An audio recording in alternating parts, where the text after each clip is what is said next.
If you're new to international flying, or maybe it's just been a while since you've last been on one, this video is going to cover some tips that I think will be helpful to you when packing electronics for your trip. This is actually part 2 in a series I'm doing where I'm sharing over 80 tips to help you prepare for your next international flight. If you missed part 1, I covered travel documents that you may need to prepare in order to travel internationally. I'll post a link to that video down in the description below, or you can find it at the end of this video. But let's get right into it with tip number 1. Don't forget to bring your camera, smartphone, laptop, e-reader, headphones, and a tablet if you plan on using them.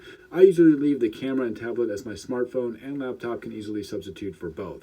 And just know that when going through airport security, you will have to take out any electronics out of your bag larger than a cell phone and place them in the security bins for screening. Now you can't just walk through security with your cell phone in your pocket. You either need to place it in your bag or place it in the bin along with your other electronics. Tip number 2, never pack electronics in your checked luggage. Use your hand luggage or carry-on instead. Otherwise, you run the risk of items being stolen or damaged, and airlines usually don't reimburse for valuables such as electronics. Tip number 3, bring dual voltage chargers for all your devices. If you're going to be traveling outside your own country for the first time, you may not know that the electricity voltage is not the same for each country. For example, if you're located in the US and traveling to Europe, you want to make sure that all your chargers are dual voltage. That's because the US uses 110 volt electricity, but Europe uses 220 volts. If you don't have an adequate charger, you will ruin your device. Something like this will be written on your charger. If you see this, then you are safe to use an outlet with that range of voltage, but you may need a plug adapter as some wall outlets in foreign countries have different prong designs.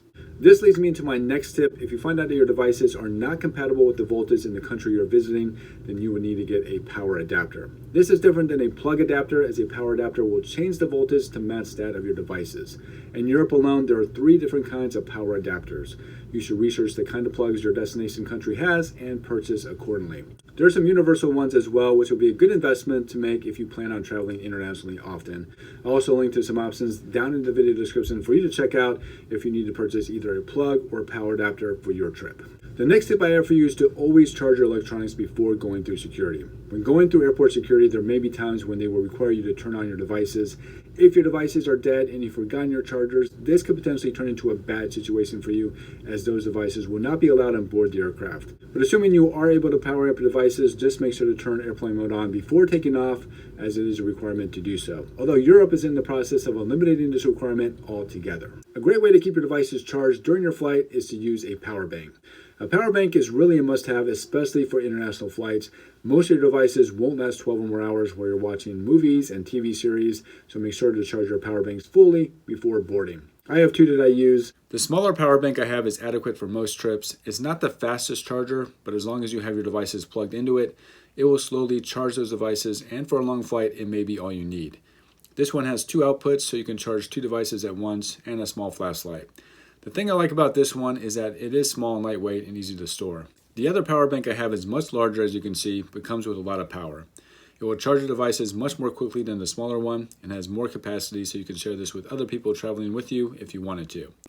This also has 2 outputs and a larger flashlight. It also has this protective cover on it to help protect it in case you drop it, and also these solar panels that can be used to help recharge the power bank. The downside is that it is very bulky and heavy, and it even might be considered larger than a cell phone, which means you would need to place it in the security bin when going through security.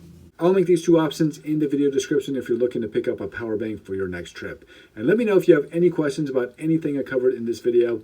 And be sure to stick around for the next video in this series, where I'll be sharing tips and information about packing toiletries and medication for your flight. Thank you so much for watching, and I hope to see you again in the next video.